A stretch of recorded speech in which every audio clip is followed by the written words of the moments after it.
தமிழன் தொலைக்காட்சி சொந்தங்களுக்கு கிறிஸ்டபர் தாஸின் அன்பு வணக்கங்கள். இன்றைய அரசியல் அரங்கம் நிகழ்ச்சிக்காக நம்முடன் மோட்டார் வெளிச்சம் ஆல் இண்டியா லாரி சர்வீஸிலிருந்து அதன் தலைவர் திரு ஜெயக்குமார் நம்முடன் இணைந்திருக்கிறார். தமிழகத்தில் தமிழகம் மட்டுமல்ல, நாடு முழுவதுமே லாரி போக்குவரத்திற்கான தேவை, அதன் அவசியம் இன்றியமையாதது என்பதை நாம் அறிவோம். குறிப்பாக நமக்கு கிடைக்கப்பெறுகின்ற நாம் உட்கொள்கின்ற உணவிலிருந்து பெரிய தொழில் நிறுவனங்கள் அல்லது எல்லா விதமான தேவைக்குமே இன்றியமையாமல் இருக்கக்கூடியது ஒரு லாரி போக்குவரத்து. ஆனால் லாரி உரிமையாளர்கள், அதை வைத்து இயக்கி கொண்டிருக்கின்ற நபர்கள் எதிர்கொள்கின்ற பிரச்சனைகள், சவால்கள், தொடர்ச்சியாக அரசாங்கத்திற்கு வைக்கின்ற கோரிக்கைகள் என்பன உள்ளிட்ட பல்வேறு விஷயங்கள் இதன் மீது தொடர்கின்றன. இது குறித்து நிறைய விஷயங்கள் நம்ம திரு ஜெயக்குமாரிடம் நாம் பேசலாம். சார் வணக்கம். வணக்கம் சார். வணக்கங்களோடு வர தமிழன் தொலைக்காட்சிக்கு முதல் வணக்கம். ரொம்ப மகிழ்ச்சி. உங்களுக்கு சகோதரருக்கு முதல் வணக்கம். கண்டிப்பாக சார். இப்போ நான் தலைப்பில் குறிப்பிட்டது போல லாரி மோட்டார் தொழிலுக்கு வணக்கம். பார்த்து கொண்டிருக்கின்ற நேயர்கள் அனைவருக்கும், லாரி உரிமையாளர்கள், டிரான்ஸ்போர்ட்டர்கள், புக்கிங் ஏஜென்ட்டுகள், ஓட்டுநர்கள், பொதுமக்கள் அனைவருக்கும் நன்றி கலந்த வணக்கத்தை மோட்டார் வெளிச்சம் தெரிவித்துக் கொள்கின்றது. உங்கள் அமைப்பு மோட்டார் வெளிச்சம் ஆரம்பிக்கப்பட்டது எப்போது, என்ன காரணத்திற்காக ஆரம்பித்தீர்கள், அதற்கான செயல் நோக்கம் என்பது என்ன? இந்த மோட்டார் வெளிச்சம், நான் சென்னை பெருநகர லாரி உரிமையாளர்கள், டிரான்ஸ்போர்ட்டர்கள், புக்கிங் ஏஜென்ட் சங்கத்தின் தலைவராக 2011ஆம் ஆண்டிலிருந்து செயல்பட்டு கொண்டிருக்கின்றேன். எங்களுடைய சங்கம் 1993 துவங்கப்பட்ட சங்கம். இது ஆல் இண்டியா லாரி சென்னை. ஆமாம். இப்பொழுது இந்த மோட்டார் வெளிச்சம் தொடங்கி ஒரு ஆண்டுக்குள் தென் மாநில லாரி உரிமையாளர்கள், ஓட்டுநர்கள், டிரான்ஸ்போர்ட்டர்ஸ் அண்ட் புக்கிங் ஏஜென்ட்ஸ் இந்தியாவிலே அவர்களுக்கு பல்வேறு சிரமங்களையும் துயரங்களையும் கஷ்டங்களையும் பல விபத்துகளில் சிக்கொண்டு சாலை வழிப்பறி பல்வேறு சிரமங்களிலிருந்து பணி செய்வதற்காக இந்த அமைப்பு தென் மாநில லாரி உரிமையாளர்களுக்கு இந்த 4 தூண்களாக இந்தியா முழுவதும் அவர்களுக்கு பணிகளை செய்து வருகிறோம். இப்போ தென் மாநிலங்கள் மட்டுமா இல்லை இந்தியா முழுமைக்கு? தென் மாநிலங்களில் இருக்கக்கூடிய இந்த 4 தூண்களுக்கு, தென் மாநிலங்களில் இருக்கக்கூடிய லாரி உரிமையாளர்கள், டிரான்ஸ்போர்ட்டர்கள், புக்கிங் ஏஜென்ட்டுகள், டிரைவர்களுக்கு இந்தியா முழுவதும் ஓகே எங்கெல்லாம் பாதிப்பு ஏற்படுகின்றதோ அங்கெல்லாம் அவர்களுக்கு உதவிகளை உடனடியாக 24 மணி நேரமும் செயல்படுத்தி கொண்டிருக்கின்றோம். எத்தனை உறுப்பினர்கள் இருக்காங்க சார் உங்கள் சங்கத்தில்? இப்போ எங்ககிட்ட எங்கள் தளத்தில் ஒரு 2500 பேர் இருக்காங்க. தென் மாநிலங்கள், இந்தியா எல்லாம் தென் மாநிலங்கள். எங்களுடைய மெம்பர்ஸும் எல்லாமே தென் மாநிலங்கள் தான். சர்வீஸ் தான் ஆல் ஓவர் இந்தியா. ஓகே. 2500 உறுப்பினர்களை வைத்துள்ளீர்கள். ஆமாங்க. லாரிகளை எண்ணிக்கை பார்க்கும்போது எத்தனை லாரிகள் இருக்கும் சார்? இப்போ நம்ம தமிழ்நாட்டில் பொறுத்தளவு பார்த்தீங்கன்னா 2020 கணக்குப்படியே 4.58 கனரக வாகனங்கள் இருந்தது. இப்போதைக்கு 6.7 லட்சம் வாகனங்கள் இருக்கு. இன்னைக்கு நேஷனல் பெர்மிட் வெஹிக்கிள் இன்னைக்கு இந்தியா பூரா பயணிக்கலாம். எல்லா லாரிகளும் பழைய மாதிரி இல்லை, கிடையாது. எல்லாமே இந்தியா முழுவதும் இன்னைக்கு பயணிக்கலாம். ஆல் இண்டியா பெர்மிட் 16,500 ரூபாய் செலவு, 15,000 அந்த இதில் ஆல் இண்டியா பூரா இன்னைக்கு பயணிக்கலாம். இன்னைக்கு எல்லா வாகனங்களும் இன்னைக்கு காஷ்மீரில் இருக்கிற வாகனம் கன்னியாகுமரிக்கு வருது, கன்னியாகுமரி இருக்கிற அஸ்ஸாம் போகுது, சென்னையில் இருக்கிற வாகனம் குஜராத் போகுது, கல்கட்டா போகுது, உத்தரப்பிரதேசம் போகுது, மகாராஷ்டிரா போகுது, டெல்லி போகுது. எங்கே வேணால் பயணிக்கலாம். ஆமாம். இந்த மோட்டார் தொழில் ஒரு சவாலான தொழில் சார். அதான் நான் கேட்க விரும்பினேன் திரு ஜெயக்குமார். நான் தலைப்பில் குறிப்பிட்டது போல் லாரிகள் அந்த சேவை அல்லது இன்றியமையாதது. இன்றைக்கி பார்த்தீங்கன்னா காய்கறிகள், பழங்கள், உணவுகள் அல்லது இயந்திரங்கள் எல்லாவற்றிற்குமே லாரி ஒரு இடத்துலேருந்து மற்றொரு இடத்திற்கு ரொம்ப சுலபமாக கொண்டு செல்வதற்கு லாரியோட பங்களிப்பு அல்லது அதோட பெரும் பயன் இன்றியமையாதது. பொதுவாக மக்களிடம் இருக்கக்கூடிய கேள்வி என்பது, லாரி உரிமையாளர்கள் அது சார்ந்த விஷயங்கள் எல்லாமே பொதுவாக பேசும்போது உண்மை சார். ஆனால் சங்கத்தின் சார்பாக நீங்கள் தொடர்ந்து பேசிட்டு வர விஷயம் பார்க்கும்பொழுது, லாரி உரிமையாளர்கள் எதிர்கொள்கிற சிக்கல்கள், சவால்கள், நிறைய சங்கடங்களை நாங்கள் எதிர்கொள்கிறோம். அதெல்லாம் ஓவர் கம் பண்ணிட்டு தான் இந்த தொழில் இருப்பதா சொல்கிறீங்களா சார்? என்ன சார் பிரச்சனை இருக்கும்? ஏன்னா இப்போ ஒரு லாரி வாங்குகிறோம், நானே ஒரு 10 லாரி வாங்குறேன். அதற்கு 10 லாரிக்கும் தேவையான ஒரு கான்ட்ராக்டை நான் பிடிச்சிருவேன். அதான் நான் ஒரு 10 லாரி வச்சுருப்பேன். அப்போ எனக்கு ரொம்ப சுமூகமாக போயிட்டு தான் இருக்கும். நான் நிறையா பணம் சம்பாதிக்க முடியும் தான். என்ன சார் சிக்கல் இருக்கும்? அப்படின்னு தான் ஒரு புரிதல் இருக்குது. அதுக்காக நான் அந்த கேட்குறேன். மாதிரி ஒரு புரிதல் இருக்கு ஆமா. சார். உண்மையில் சார், இந்த மோட்டார் தொழில் வந்து இப்போ ஒருத்தர் கெடுக்கணும்னு நினச்சேன்னா ஒன்றும் சண்டை கண்டெல்லாம் போட வேணாம். ஒரு லாரி வாங்கி கொடுத்துட்டா போதும். அவங்க ஆட்டோமேட்டிக்காகவே அந்த ஆமாம் அவங்க கெட்டு போகிறதில்ல, அவங்களே அந்த பின்னடைவுக்கு போயிடுவாங்க. அந்த அளவுக்கு இது ரொம்ப அனுபவத்தோட. இப்போ நாங்கள்லாம் வந்து 30 ஆண்டுகளால் இந்த மோட்டார் தொழில் அனுபவம் இருக்கீங்க. இந்த லாரி வேரியஸ் அசோசியேஷன்ஸில் பல சங்கங்களில் கீழே இருந்து மேல் வரைக்கும் 25 ஆண்டு கால பயிற்சி எடுத்துகிட்டு தான் இப்போ வந்துக்கிறோம். ஓகே. இந்த சங்கங்கள்லாம் பயிற்சி எடுத்துக்கிறோம். லாரி தொழில் வந்து எப்படி வந்து ஒரு விவசாயம், அந்த மாதிரி மோட்டார் தொழில் எப்படி நாட்டுக்கு பாதுகாப்பு, இராணுவமோ காவல்துறையும் 24x7 சொல்கிறாங்களே 24 மணி, அதே மாதிரி தான் இந்த மோட்டார் தொழில் 24 மணி நேரமும் அவங்க வந்து சேவை செய்யக்கூடிய ஒரு உயர்ந்த அமைப்பு. இன்னொன்று சொன்னால், இந்த மோட்டார் தொழில் தான் சார் பிஃபோர் டேக்ஸ் கட்டுறோம். இது முதல்ல வந்து அரசாங்கங்கள் புரிஞ்சுக்கணும். பிஃபோர் டேக்ஸ்னா சார், இப்போ வந்து ஸ்டேட் டேக்ஸ் இருக்கு, 3 மாதத்துக்கு ஒருத்தர் முன்னாடியே கட்டிடணும். லாரி வாங்கும்போது இப்போ 3 மாதம் வரும்பொழுது லாரி வாங்கி ஓட்டும் பொழுது முன்னாடியே கட்டிடணும். இப்போ நேஷனல் பெர்மிட் வருது, முன்னாடியே கட்டிடணும். டோல்கேட் வருது, டோல்கேட்டுக்கு முன்னாடியே நம்ம பணத்தை கட்டு போகிறோம். ஆமாம். அதே மாதிரி தான் நேஷனல் பெர்மிட்டு, அதே மாதிரி தான் எல்லா விதமானதும். இப்போ நீங்கள் வந்து டீசல் எதுவாக இருந்தாலும் முன்னாடியே பே பண்ணுறது. இப்போ வந்து வணிகர்கள் மற்ற வாகனங்களுக்கு அப்படி இல்லை, வாகனங்களுக்கு இல்லை, மீதி வந்து இப்போ வந்து நீங்கள் இப்போ வந்து வணிகர்கள் இருக்காங்க, ஒரு பொருளை விற்பனை செஞ்சு தான் ஜிஎஸ்டி கட்டுறாங்க. ஓகே. பொருளை விற்பனை செஞ்சு தான் ஜிஎஸ்டி கட்டுறாங்க. முதல்ல இந்த 2 தன்மைகளையும் முதல்ல இதை புரிஞ்சுக்கணும். நாட்டிலே வந்து முன்னாடியே வந்து வரி செலுத்தக்கூடிய ஒரு தொழில் இருக்குன்னா இந்தியாவில் மோட்டார் தொழில் தான். மீதி எல்லாமே சேல்ஸ் டேக்ஸ், சேல்ஸ் பண்ணி தான், ஜிஎஸ்டி விற்பனை பண்ணி தான். அப்போ அரசாங்கத்துக்கு நாங்கள் எந்த அளவுக்கு உதவியாக இருக்கிறோம், அரசாங்கங்கள் இந்த மோட்டார் துறைக்கு எந்த அளவுக்கு உதவியாக இருக்கிறதுன்னு சொன்னோன்னா, எங்களுக்கு எந்த விதமான ஒரு அடிப்படை வசதிகள் கூட கிடையாது. அடிப்படை வசதிகள் அப்படின்னு நீங்கள் குறிப்பிடுறது? ஆமாம் சார். இப்போ வந்து பாரத பிரதமர் சொன்னார் கடந்த ஒரு 6 மாதத்துக்கு முன்னாடி, 1000 இடங்களில் இந்தியா முழுமைக்கும் தேசிய நெடுஞ்சாலைகளில் ஓட்டுநர்களுக்கு லாரிகள் நிறுத்துவதற்கு பார்க்கிங் டெர்மினல், அதில் டார்மெட்ரி இருக்கும், டாய்லெட் ஃபெசிலிட்டி இருக்கும், உணவகங்கள் கேண்டீன் இருக்கும், எல்லாம் ஏற்படுத்தி தர்றேன்னாங்க. இந்தியா முழுவதுக்குமே. இதெல்லாம் வந்து கடந்த 15-20 ஆண்டுகளுக்கு முன்னாடி செய்ய வேண்டிய பணி. இது கடந்த அந்த ஒரு இது இப்போதான் அது ஒரு முடிவில் வந்திருக்கு. இதெல்லாம் உடனடியாக செய்யணும் சார். இப்போ நெடுஞ்சாலைகளில் விபத்து, மனித உயிர்கள் மகத்தானது, அதில் எல்லோருக்கும் பங்குண்டு, பொதுமக்களுக்கும் பங்குண்டு, பாதசாரிகளுக்கும் பங்குண்டு, இருசக்கர வாகன ஓட்டிகளுக்கும் பங்குண்டு, காரில் பயணிக்கிறவங்களுக்கும் பங்குண்டு, பேருந்து இயக்கிறவங்களுக்கும் பங்குண்டு, லாரிகளை இயக்கிறவங்களுக்கும் பங்குண்டு. எல்லோரும் சேர்ந்து தான் இந்த சாலை விதிகளை மதிக்கணும். இருக்கக்கூடிய அந்த டெர்மினல் வந்து பிரைவேட் டெர்மினல் சார். நீங்க சொல்றது கவர்மெண்டே பண்ணி தராங்க. இப்போ நீங்க பாத்தீங்கன்னா இப்போ ஓரளவுக்கு அது பண்ணிருக்காங்களா, இல்ல இப்பதான் ஆரம்பிக்கிறாங்களா? இன்னும் ஆரம்பிக்கவே இல்லை சார்.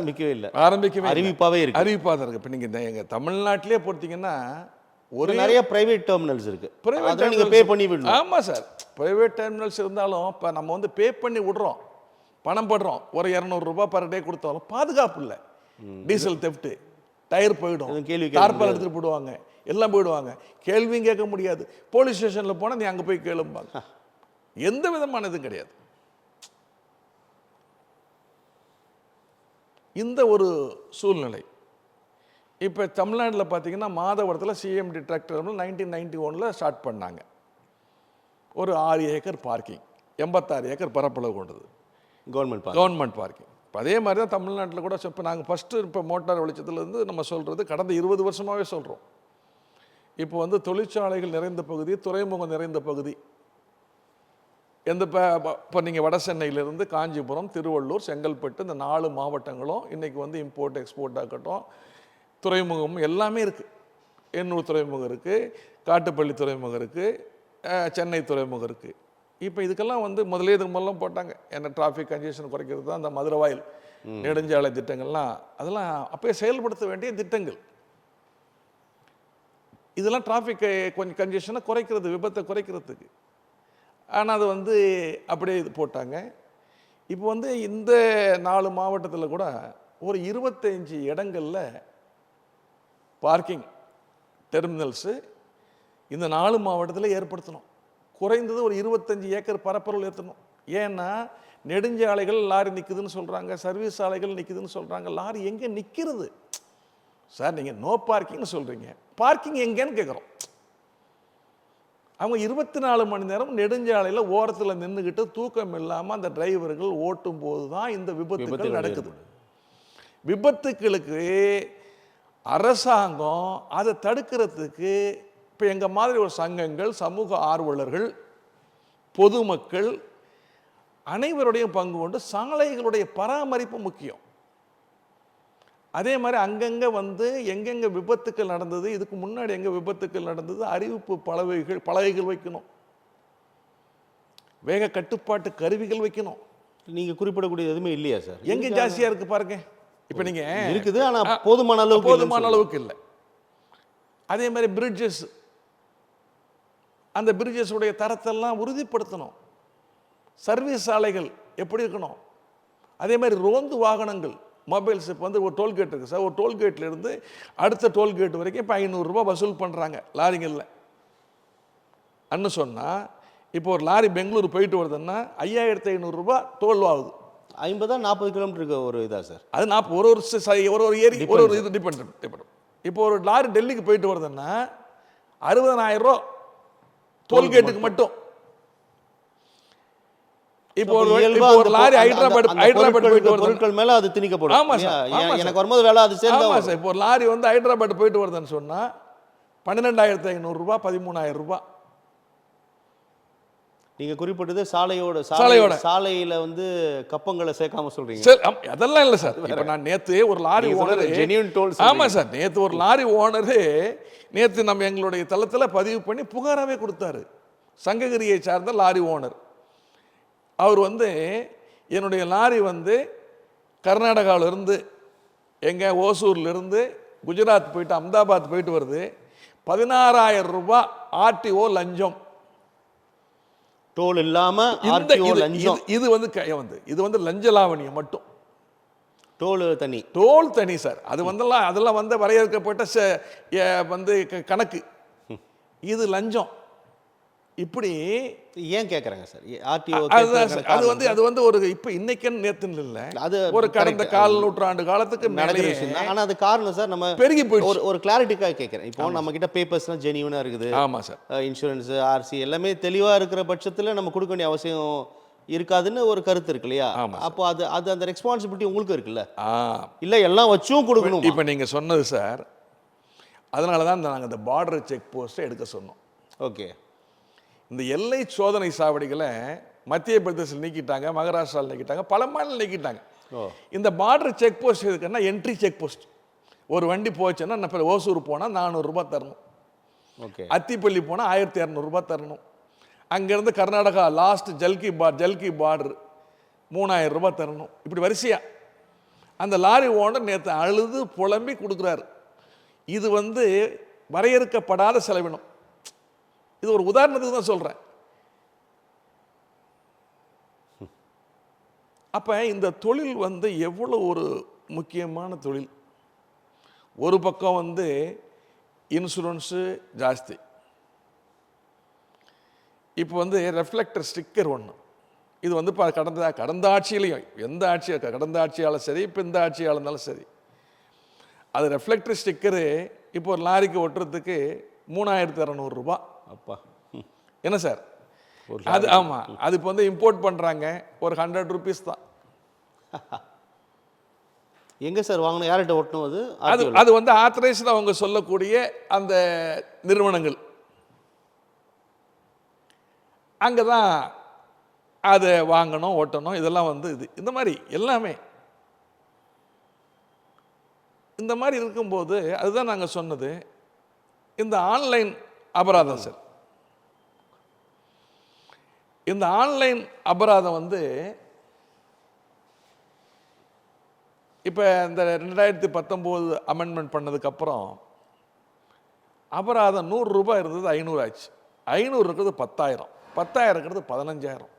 இது மிகப்பெரிய இந்தியா முழுமைக்கும் மிகப்பெரியது. தொழிலே செய்ய முடியாத நிலைமையில் இந்த ஆன்லைன் அபராதத்தில் உட்காந்துருக்கு. அந்த ஸ்டிக்கர் நீங்கள் குறிப்பிட்டது 100 ரூபா தான், ஆனால் 3,500 ரூபாங்க. ஆமாம் சார். அது அப்புறம் அங்கேருந்து போகுது இல்லைங்களா? அப்புறம் இப்போ நீங்கள் வந்து டிஸ்ட்ரிபியூட்டர், அப்புறம் டீலர், அப்புறம் அங்கே போகிறது, இதெல்லாம் வந்து ஒன்றும் தெரியாமல் இல்லை. கடந்த ஆட்சியிலையும் சொல்லி பார்த்தோம், இப்பயும் சொல்கிறோம்.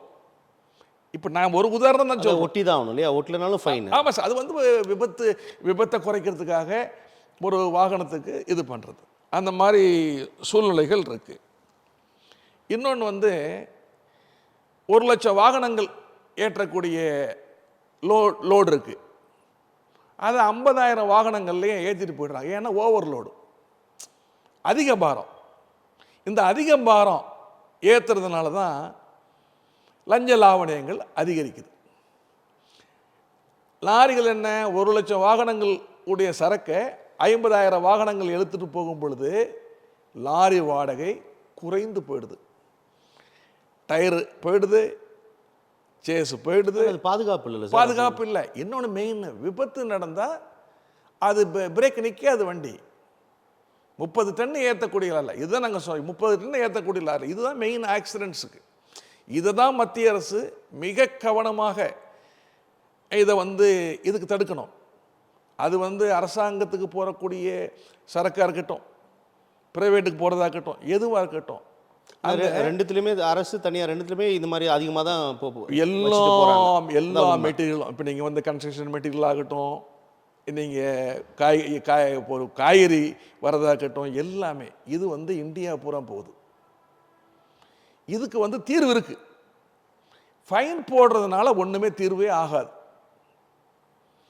அபராதம் போடுறதுனால ஒன்றும் தீர்வே ஆகாது. 10 பேருக்கு அபராதம் போட்டால் 100 பேர் அடுத்தது அந்த செயலை செய்வாங்க. இடைமடையில் நீங்கள் அதை என்ன செய்யணும் சார்னா, ஆமாம், நாங்கள் என்ன சொல்கிறோம் அரசாங்கத்துக்கு, இது வந்து நிரந்தர தீர்வு. சுப்ரீம் கோர்ட்டே இதுக்கு சொல்லியிருக்கு, ஓவர்லோடை அனுமதிக்கக்கூடாது, ஓவர் டைமென்ஷனை அனுமதிக்கக்கூடாது. இது வந்து சுப்ரீம் கோர்ட்டு தீர்ப்பே கொடுத்துருக்கு.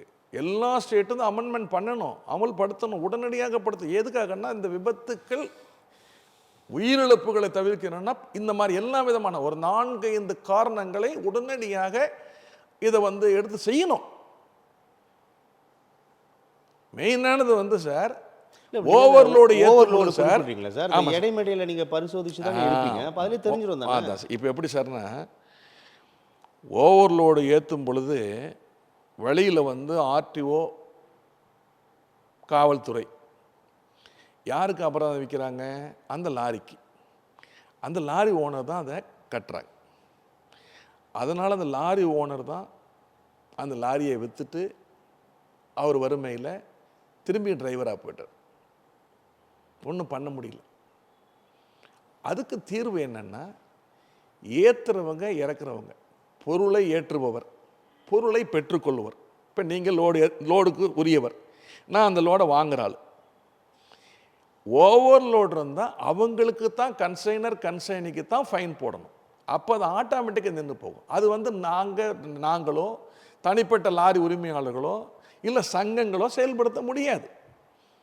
ஆனால் அப்படி கவர்மெண்ட் தான் இல்லை, கவர்மெண்ட் செய்யணுங்கிறோம். அது கோர்ட்டுடைய சுப்ரீம் கோர்ட்டுடைய தீர்ப்பை இம்ப்ளிமெண்ட் பண்ணணும். இதுதான் சொல்கிறோம். இப்போ தான் ஆட்டோமேட்டிக்காக நின்று போயிடும். அப்போ தான் 50,000. இன்னொன்று வந்து என்னென்னா, விபத்துக்கள் குறையும், லாரிகள் வந்து சாலைகள் வந்து பராமரிக்கப்படும், சாலைகள் சேதமடையாது. இன்னும் அரசாங்கத்துக்கு தான் நல்லது சொல்கிறோம். நாங்கள் சொல்கிறது பூராமே மத்திய மாநில அரசுகளுக்கு நல்ல வழிகளை எங்களால் முடிந்த அளவுக்கு எடுத்து சொல்கிறோம். நாங்களும் நல்லாக்கணும், தொழிலும் நல்லாக்கணும், அரசாங்கமும் நல்லாக்கணும், இதுதான் சொல்கிறோம். ஆனால் செவிசாய்ப்பு இது வரைக்கும் அவங்க அதை புரிஞ்சிக்கல. என்னென்ன இப்போ சொல்கிறாரு மத்திய சாலை போக்குவரத்து அமைச்சர் மாண்புமிகு நிதின் கட்கரி என்ன சொல்கிறாங்க, விபத்துக்களை குறைப்பதிலே மத்திய அரசு மிகவும் முனைப்பு காட்டு தீவிரமாக ஆராய்ந்து வருகிறோம். எந்தெந்த வழிகளெல்லாம் விபத்துகளை குறைக்க வேண்டும், எந்தெந்த நெடுஞ்சாலைகளிலே எப்படிப்பட்ட அறிவிப்பு பலைகளை வைப்பது, எப்படி விபத்துக்களை குறைப்பது, இதிலெல்லாம் தீவிரமாக இருக்கீங்களே. இது வரைக்கும் அந்த விபத்து எதனால் நடக்குதுன்னு அந்த லாரி ஓனர்ஸு, பஸ் ஓனரு, இந்த ஹெவி வெஹிக்கிள்ஸு, அந்த எல்சிவி எல்லாம் இவங்ககிட்ட ஒரு கலந்தாய்வு கூட்டம் அந்த மாதிரி பண்ணுங்க. நீங்க அப்படிலாம் நடக்கிறதே கிடையாது. அதுமே கிடையவே கிடையாது. கருத்து கேட்பு எதுவுமே கூட்டம் நடந்தா தானே சார் அந்த அந்த என்ன குறைன்னு நான் சொல்லுவோம் தெரியும் சார். ஆமா சார், இப்ப அப்பா இருக்கான்னா பிள்ளைங்க கிட்ட என்னப்பான்னு கேட்டாதான் அவங்க சொல்லுவாங்க. நீங்க வர்றீங்க, நீங்க போயிட்டீங்கன்னா எப்படி அவங்களுக்கு தெரியும்? எதுவுமே தெரியாது. அவங்க மனசுல தேங்கி வச்சிருப்பாங்க. அப்போ வரும்போது சொல்லுவோன்னு எந்த கேட்பும் இல்லைன்னா இதுதான் நாங்கள் சொல்கிறோம். நீங்கள் பொருளை ஏற்றுறவங்களுக்கும் இப்பயும் தீர்க்கமாக சொல்கிறோம் தமிழன் தொலைக்காட்சி மூலமாக, கன்சைனி இந்த 2 பேருக்கும் ஓவர்லோடு அதிக பாரம் ஏற்றினால் அரசாங்கம் அந்த வண்டியை சீஸ் பண்ணக்கூடாது, அபராதம் விதிக்கக்கூடாது, அந்த கம்பெனிக்கு அபராதம் விதிக்கணும். இது செய்யுங்க, ஆட்டோமேட்டிக்காக நின்று போயிடும், சாலைகள் பராமரிக்கப்படும், ரோடு நல்லா இருக்கும், உயிரிழப்புகள் தவிர்க்கப்படும், வேகமாக எந்த வாகனமும் பிரேக் போட்டாலும் நிற்கும், எல்லா விதமான நன்மைகளும் கிடைக்கும், பொதுமக்களுக்கு மிகப்பெரிய ஒரு பாதுகாப்பு ஏற்படும். இப்போ சமீபத்தில் கூட இந்த சுங்கச்சாவடி கட்டணம் குறைக்க வேண்டி தொடர்ந்து கோரிக்கைகள் வச்சுட்டு இருக்கீங்க. ஆனால் ஆண்டிற்கு ஒரு முறை அதை நீங்கள் வாங்கிக்கலாம் அப்படின்ற ஒரு அறிவிப்பு செயல்படுத்தி இருக்கிறார்கள். ஆமாம் சார். இப்போ சார் ஆண்டுக்கு 2 முறை சுங்க கட்டணம் உயர்த்துறாங்க ஒவ்வொரு வருஷமும். நான் குறிப்பிட்டது மாதிரி சுங்கச்சாவடியோட கட்டணம் அதிகமாக இருக்குது, எங்களால் தாங்க முடியல, குறைங்கன்னு கேட்கும்போது அடுத்தடுத்த டெக்னாலஜி நோக்கியே கவர்மெண்ட் நகருது. ஃபாஸ்டேகு. ஆமாம் சார். இப்போ நீங்கள் டெய்லியும் கட்டணும், வருஷத்துக்கு ஒரு முறை கட்டிடுங்க அப்படின்னு எளிமையாக்குறாங்க, தராங்க. அது உங்களோட சுமைகளை குறைத்த பாடு இல்லையே. அது கார்களுக்கு அந்த கட்டணம் 3000 ரூபாய்ன்னு இத்தனை ட்ரிப்ஸ்ன்னு போட்டு அது ஆகஸ்ட் 15 சுதந்திர தினத்திலேருந்து செயல்படுத்தலான்னு சொல்லியிருக்காங்க. நாங்களும் இப்போ அதுதான் கேட்குறோம். நாங்கள் என்ன சொல்கிறோன்னா, இந்த கமர்ஷியல் வெஹிக்கிள்ஸு இன்றைக்கி இந்தியா பூரா இன்றைக்கி 1.25 கோடி வாகனங்கள் இருக்குது. இன்னும் பார்த்திங்கன்னா 28ல் 1.5 கோடி வாகனங்கள் அதிகரிக்கும். இப்போ நாங்கள் என்ன சொல்கிறோன்னா, இதே மாதிரி தான் டேக்ஸ் கட்டுறோம், இன்சூரன்ஸ் கட்டுறோம், நேஷனல் பெர்மிட்டு முன்னாடியே கட்டுறோம், டேக்ஸ் வரிகள் முன்னாடியே கட்டுறோம், அதே மாதிரி டோல்கேட்டுக்கும் முன்னாடியே கட்டிடுறோம். இன்னும் உங்களுக்கு லேக்ஸ் உங்களுக்கு வருமானம் மத்திய அரசாங்கத்துக்கு முன்னாடியே வந்துடும். நாங்கள் முன்னாடியே கட்டுறோன்னு சொல்கிறோம், நாங்கள் கட்டலைன்னு சொல்லலை. அதுதான் அதுதான் சரியாக அவங்க புரிஞ்சிக்க மாட்டேங்கிறாங்க. இப்போ டோல்கேட்டுக்கு லாரி உரிமையாளர்கள் எதிர்ப்புங்கிற மாதிரி அவங்க நினைக்கிறாங்க. நாங்கள் கட்டுறோன்னு சொல்கிறோம், வருஷத்துக்கு 2 தடவை நீங்கள் உயர்த்துறீங்க, நீங்கள் ஒரு ஆவரேஜான ரேட்டை போடுங்க, முன்னாடியே நாங்கள் கட்டிடுறோம். அப்போ என்ன ஆகுன்னா, அந்த டோல்கேட்டில் நடக்கக்கூடிய மோசடிகள் தடுக்கப்படும், லஞ்ச லாவணியங்கள் ஒழிக்கப்படும், முறைகேடுகள் தடுக்கப்படும், அரசுக்கு வருவாய் இன்னும் பல மடங்கு பெருகும். இது நல்லது சொல்கிறோம்.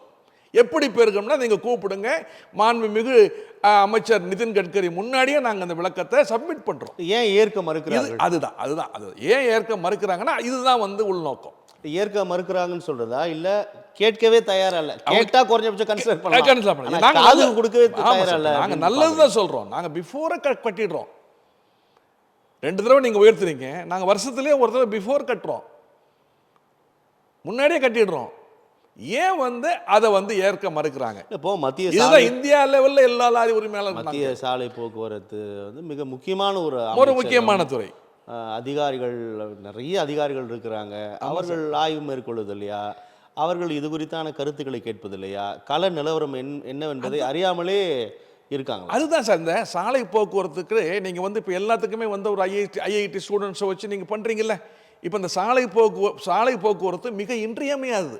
காஷ்மீர் டு கன்னியாகுமரி இங்கே வந்து சாலைகள் பராமரிக்கப்பட்டிருக்கு, பாலங்கள் பராமரிக்கப்பட்டிருக்கு. பாருங்க, ஒரு 4 நாளைக்கு முன்னாடி குஜராத்தில் பாலம் விழுந்து 10 பேரோ 14 பேர் பலி. இப்படி எல்லாம் நடந்து, இப்போ பீகாரில் ஒவ்வொரு ஸ்டேட்லேயும் நடந்துக்கிட்டு இருக்கு. இப்போ இது வந்து நீங்கள் ஒரு ஸ்டூடெண்ட்ஸை வச்சு, என்ஜினியரிங் படித்த ஸ்டூடெண்ட்ஸை வச்சு இந்தியா முழுவதும், அதே மாதிரி எங்கள் லாரி சங்கங்களை வச்சு இந்தியா முழுவதும் சாலை பாதுகாப்பு, விபத்து குறித்த விழிப்புணர்வு, இந்த விபத்துக்கள் எதனால் நடக்குது, உயிரிழப்புகள் எதனால் கூடிக்கிட்டு வருது. ஒவ்வொரு வருடமும் இந்தியாவில் பார்த்தீங்கன்னா ஒவ்வொரு மாநிலத்திலையும் கூடிக்கிட்டு வருது. எதனால் அந்த உயிரிழப்புகள் அதிகமாகுது? அரசாங்கம் தரப்பில் என்ன சொல்றாங்க சார்? அதான் சார், அரசாங்க தரப்பில் நாங்கள் சொல்கிறோம். அரசாங்க தரப்பு என்ன முன்வைக்கிறாங்க? இப்போ நாங்கள் அதுதான் சொல்கிறோம். இப்போ நீங்கள் ஐஐடி ஸ்டூடெண்ட்ஸ் அதிக வேகம் இது செய்யுங்கன்னு நாங்கள் லெட்டர் கொடுக்குறோம். அதை பரிசீலனை பண்ணுறது இல்லையே. இப்போ சார், இப்போ ஒரு லாரி சங்கங்கள், இப்போ நான் வந்து ஆல் இண்டியா மோட்டார் சர்வீஸ், அகில இந்திய அளவில் நாங்கள் சர்வீஸ் பண்ணுறோம். யாருக்கு சர்வீஸ் பண்ணுறோம்? நலிந்த பிரிவினருக்கு. இவங்க முக்கியமானவங்க சார். இன்றைக்கி வந்து கொரோனா காலத்தில் வந்து இந்த லாரி தொழில்கள் இல்லைன்னு சொன்னால் ஒரு ஆக்சிஜன் சிலிண்டர் எப்படி போகும், கேஸ் எப்படி போகும், உணவுப் பொருட்கள் எப்படி போகும், மருந்து பொருட்கள் எப்படி போகும், காய்கறிகள் எப்படி வரும்? அத்தியாவசியமான ஒரு தொழில் சார் விவசாயமும் இதுவும். இப்போ இராணுவம் எப்படி, காவல்துறை எப்படி முன்னாடி சொன்னாலும் அதே மாதிரி தான் சார். நீங்கள் வந்து இப்போ நீங்கள் இந்த வந்து இதை வந்து முறைப்படுத்தணும். இப்போ மாநில அரசாங்கத்துக்கு சொன்னால் மாநில அரசாங்கத்துடைய என்ன பிரச்சனைகளோ அவங்க உடனடியாக இந்த மாதிரி வந்து ஒரு எக்ஸ்பர்ட், இப்போ எங்களையும் கூப்பிடுங்க, ஐஐடி ஸ்டூடெண்ட்ஸு, இன்ஜினியரிங் ஸ்டூடெண்ட்ஸு, படித்த பிள்ளைகள் எவ்வளோ பிள்ளைங்க இருக்காங்க. ஏன் இந்த சாலையை பாதுகாப்புங்கிறது மிக முக்கியம். மனித உயிர்கள் மகத்தானது. இதுக்கு எல்லோருக்கும் பங்கு உண்டு. கார் இருந்தாலும் சரி, யார் இருந்தாலும் சரி. அதே மாதிரி இந்த வந்து நாங்கள் வந்து இப்போ மது போதையில் வாகனம் இயக்குறவங்கள, இப்போ நேற்று கூட பாருங்க, அப்போ வந்து விஜயவாடாவில் இப்போ பக்கத்தில் சூலூர்பேட்டை நடந்திருக்கு. நீங்கள் ஒரு நீதிபதி சார் லாரி சர்வீஸ் நடத்துறதுனால இவ்வளோ விஷயங்கள் வந்து நீங்கள் பகிர்ந்து கொள்றீங்க, கூட புரிஞ்சுக்க முடியுது. ஆமாம், பொதுவாக விபத்திற்கான காரணம் 2 தான் முன்வைப்பாங்க. ஆமாம் சார். ஒன்று அதிவேகம், மது அருந்து வாகனம் ஓட்டி. ஆமாம் சார். இதுதான் பொது தளத்தில் பொதுமக்களுக்கு தெரிய வருது. உண்மை சார். ஆனால் அதில் இவ்வளோ விஷயங்கள் இருக்கு அப்படின்றது இப்போ ஆமாம் சார், நேற்று கூட சொல்லும் போது புரிந்து கொள்ள முடியாது. ஆனால் இதை அரசாங்கம் கவனத்தில் கொள்ள வேண்டும். அப்படின்னா நம்ம சரியா இருக்கும். ஆமாம் சார். நாங்கள் மது அருந்தி எந்த வாகனம் ஓட்டினாலும் நாங்கள் அதை வந்து என்டர்டெயின் பண்ணவே மாட்டோம். போகிறது இல்லையே. அது வந்து எல்லாரும் அதை கடைபிடிக்கணும். இப்போ லாரி டிரைவர் தான் மது வரல, இன்னைக்கு பஸ் டிரைவரு மது அருந்தி வண்டிகள் சிறைபிடிக்கப்படுது. காரில் போகிறவங்க மது அருந்தி வாகனம் ஓட்டினா கடுமையான நடவடிக்கை எடுக்கணும்.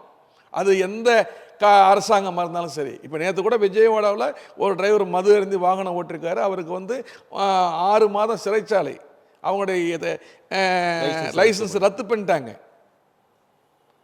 இந்த மாதிரி இந்த மது அருந்தி வாகனம் ஓட்டுறதுக்கு நாங்கள் உனக்கு அதனால நாங்கள் பெரிய அவேர்னஸ் ப்ரோக்ராம் அப்பப்போ மாதம் கண்டக்ட் பண்ணுறோம். இப்போ இன்றைக்கி பார்த்திங்கன்னா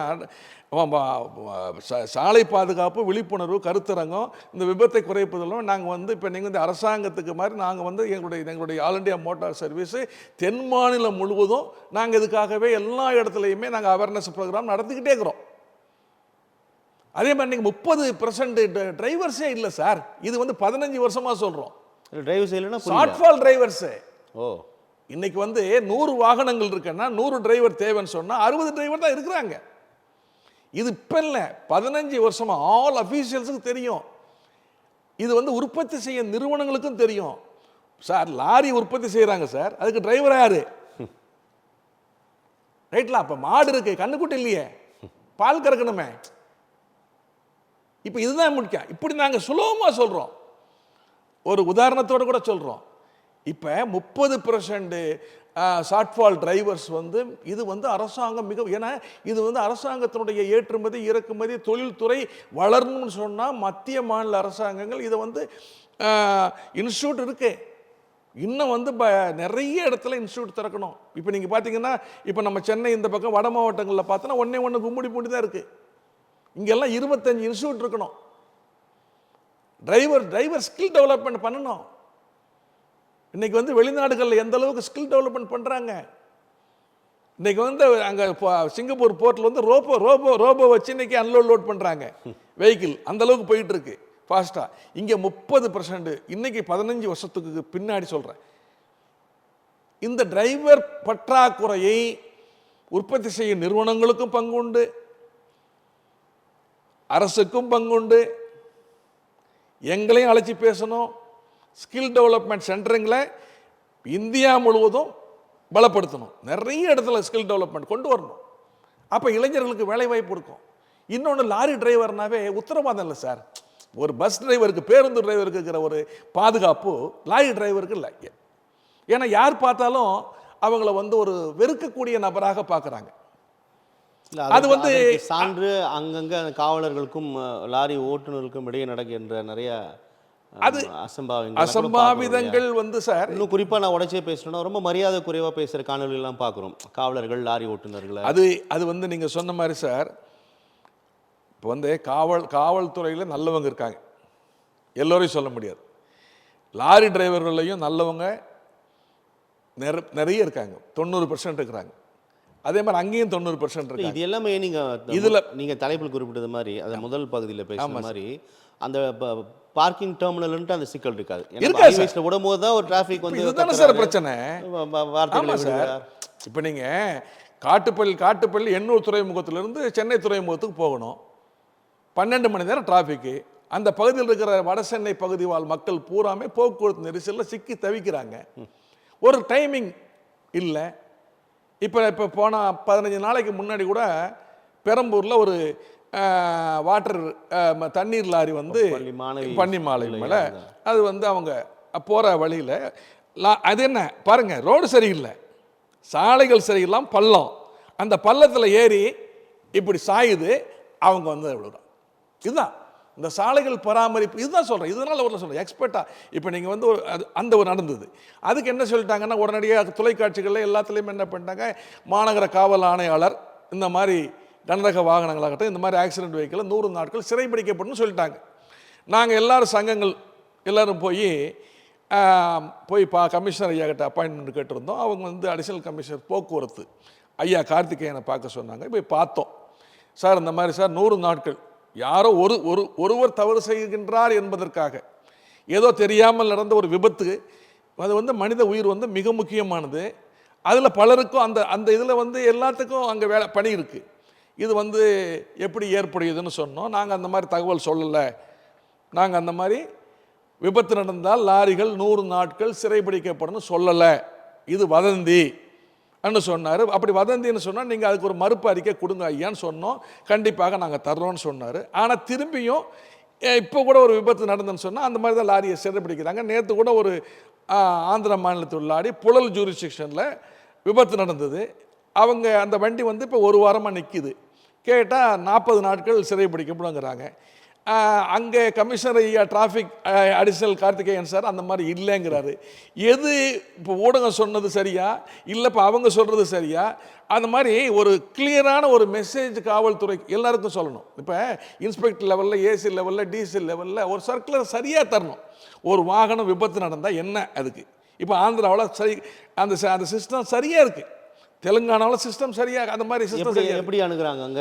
அங்கெல்லாம் உடனடியாக அது வந்து என்ன பண்ணுவாங்க சார், மோட்டர் வெஹிக்கிள் டெஸ்ட்டுக்கு அனுப்புவாங்க. விபத்து இருந்ததுன்னா இப்போ வந்து உயிர் பலியாக இருந்தால் எம்பி டெஸ்ட்டுக்கு அனுப்புவாங்க, ஆவணங்களை சரிபார்ப்பாங்க, உடனடியாக ரிலீஸ் பண்ணிடுவாங்க. எஃப்ஐஆர் போட்டு ரிலீஸ் பண்ணுவாங்க. அடுத்த கோர்ட்டில் எப்போ வர சொல்கிறாங்களோ அது வந்து ஆட்டோமேட்டிக்காக வழக்கு நடக்கும். வழக்கு முடிந்து அந்த அபராத தொகையை கட்டிட்டு அவங்க அதுக்கப்புறம் அடுத்த கட்டத்துக்கு போவாங்க. இங்கே ஒரு கிளாரிட்டி இல்லை. ஓகே, இப்போ அடிஷனல் கமிஷனர் சொல்கிறது சரியா, இப்போ இவங்க வந்து கேட்டு சொல்கிறாங்கிறாங்க. அந்த மாதிரி ஒரு எல்லாமே இப்போ நம்ம ஒரு இங்கே வந்து ஆவடியில் கமிஷனராக இருக்கட்டும், தாம்பரம் கமிஷனராக இருக்கட்டும், இங்கேயா இருக்கட்டும், போக்குவரத்தினுடைய இந்த மாதிரி விபத்துக்கு நடந்தாலாம் ஒரு கிளாரிட்டியான அதுக்கு ஒரு முடிவு சொல்லணும். ஒருத்தருக்கு அவங்களுக்கே தெரியலங்கிறாங்க. இப்படி இருக்கு, இதையும் தீர்க்கணும். இன்னொன்று சார், நாங்கள் வந்து சார் இப்போ இருக்கக்கூடிய செலவினங்கள், எங்களுடைய லாரி வாடகை 100 ரூபாய் செலவு, 100 ரூபாய் செலவுன்னு சொன்னால் 60 ரூபாய் தான் லாரி வாடகை, 40 ரூபாய் நஷ்டமாக இருக்கு. இந்த இதை தான் நாங்கள் சொல்கிறோம். இப்போ கோழி முட்டை உற்பத்தி செய்கிறாங்க, அவங்க வாடகையை தீர்மானிக்கிறாங்க. இறைச்சி கடையில் கூட அவங்க இன்னைக்கு இந்த கிலோ இன்னைக்கு 1000 ரூபான்னு தீர்மானிக்கிறாங்க. மீன் உற்பத்தியாளர்கள் அவங்க வாடகை தீர்மானிக்கிறாங்க. இப்போ இந்த விவசாயி விளைபொருளை தான் அவங்க வந்து உற்பத்தி செய்கிறாங்க.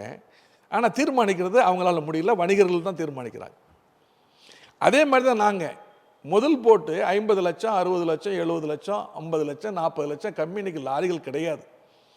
நாங்கள் லாரி வாங்கி வாடகையே தீர்மானிக்க முடியல. எந்த அடிப்படையில் தீர்மானிக்கிறீங்க? ஆமாம் சார், தீர்மானிக்கணும். எந்த அடிப்படையில் தீர்மானிக்க முடியல. இப்போ எப்படின்னு சொன்னால் போட்டி போட்டுக்கொண்டு, அதான் சொன்னேன், 30 டன் ஏற்ற வேண்டிய லாரியில் போட்டி போட்டுக்கிட்டு 60 டன் ஏற்றுறது, 80 டன் ஏற்றுறது, 90 டன் ஏற்றுறது.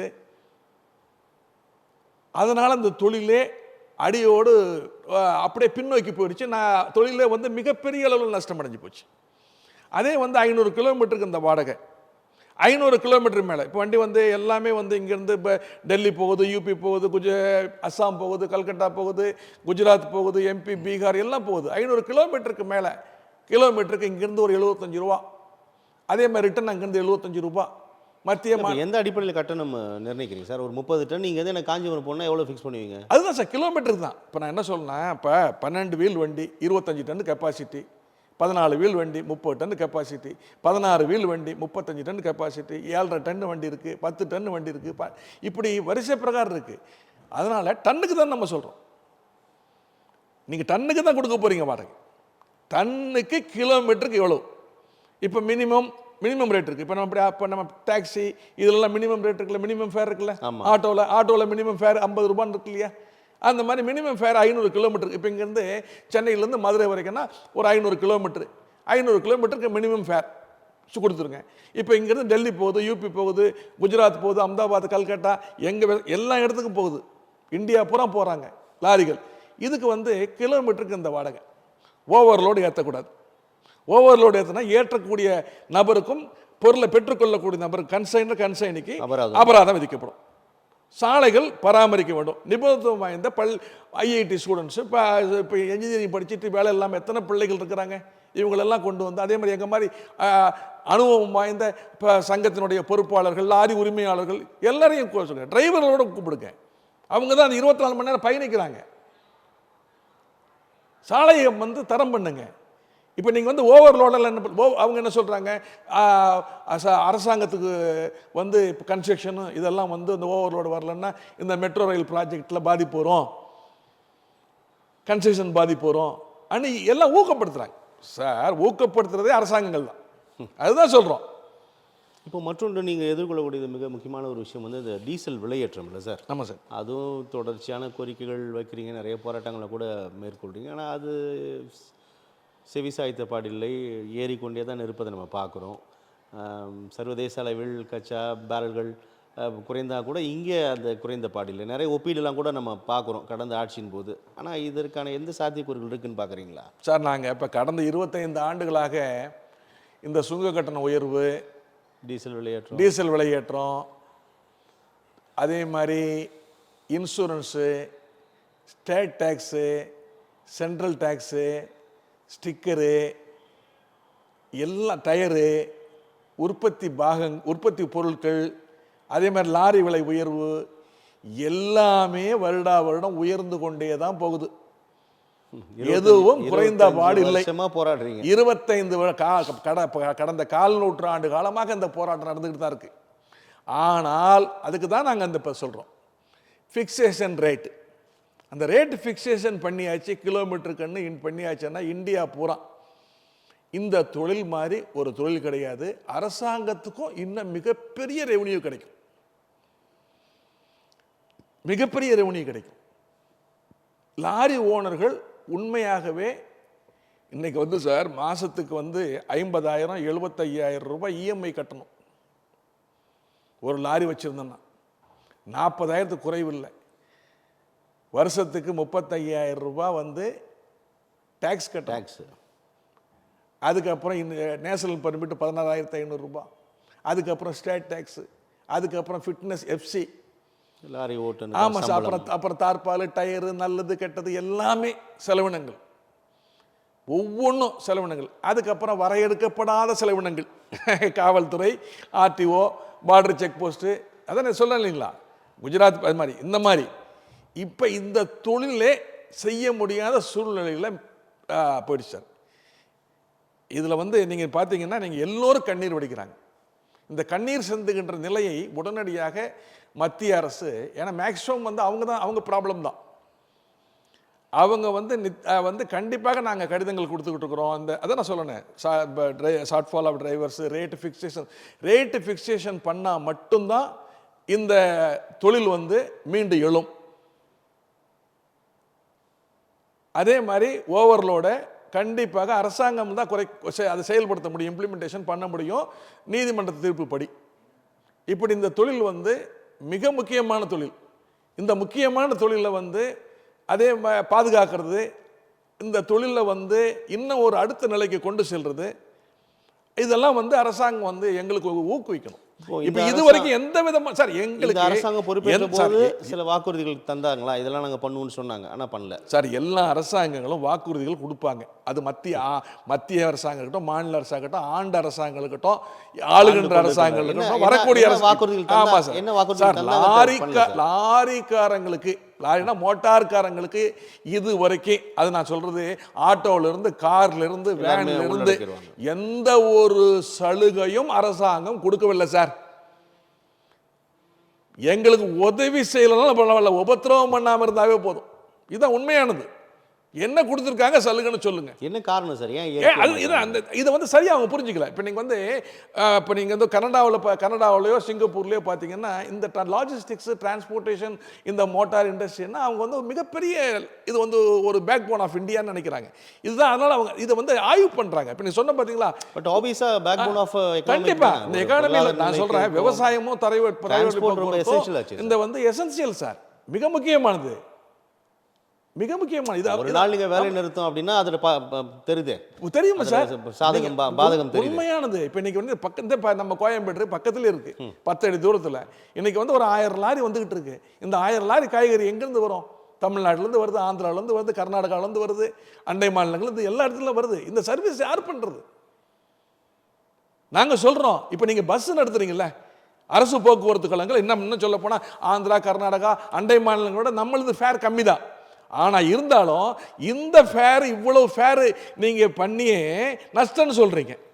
அதுக்கு அரசாங்கம் வந்து தமிழக அரசு ஈடுகட்டுறாங்க, எல்லா அரசாங்கம். அப்ப இதை விட கம்மியான வாடகையை வச்சு நாங்க ஓட்டும் பொழுது எப்படி நாங்க லாபம் சம்பாதி? நாங்க இப்ப கூட சொல்றோம், நீங்களே எடுத்துக்கங்க, நாங்கள் வண்டி ஓட்டுறோம். இப்போ எப்படி நீங்கள் எலக்ட்ரிக் பஸ் எல்லாம் எடுத்துட்டாங்களே, அந்த மாதிரி இந்தியா முழுக்க நான் என்ன சொல்கிறேன்னா, ஒரு உண்மையிலே நான் சொல்கிறேன், மாண்புமிகு பாரத பிரதமருக்கும் மாண்புமிகு தரைவழி போக்குவரத்து அமைச்சரும், அதே மாதிரி அனைத்து மாநில முதல்வர்களுக்கும் சொல்கிறேன், நீங்கள் எல்லா லாரியும் நீங்கள் எடுத்துக்கங்க, நாங்கள் உங்களுக்கு தர்றோம், நீங்கள் வாடகை ஃபிக்ஸ் பண்ணுங்க, லாபம் தான் நீங்கள் எடுத்துக்கங்க, எங்களுக்கு செலவு போக, எல்லா செலவும் போக ஒரு ஒரு ஒரு மந்த்லி இவ்வளோன்னு எங்களுக்கு கொடுங்க, போதும், நாங்கள் டிரைவர்களை நாங்கள் சப்ளை பண்ணுறோம்.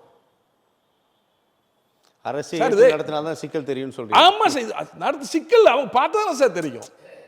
இப்போ நான் சின்ன சொல்றேன், இப்போ நீங்க வந்து பேசஞ்சர் போறதுலயே நீங்க ஃபேர் இவ்வளவு ஜாஸ்தியா கொண்டு வந்து ஏத்தி அப்பயே கம்மிங்கிறீங்க. அதனால சொல்றேன், இந்த தொழில் வந்து என்னங்கிறத எக்ஸ்பர்ட்டா அந்த மாதிரிலாம் அலசணும். இப்போ நாங்களாம் ஒரு 30 ஆண்டு காலமாக இந்த தொழில் படும் பாடு, வேதனைகள், சோதனைகள் இதெல்லாம் யாரும் வெளியில் வரல சார், சொல்றதுக்கு ஆள் இல்லை. இந்த இண்டஸ்ட்ரியை பற்றி எல்லாம் நினைக்கிறோம், லாரிக்காரனா பெரிய ஆள், இப்போ அவங்க பெரிய ஓனர்ப்பா, 50 வண்டி வச்சுருக்காங்க, 500 வண்டி வச்சுருக்காங்க, 100 வண்டி வச்சுருக்காங்க, 5 வண்டி. இன்னைக்கு சாமானியோட நிலைமை என்ன?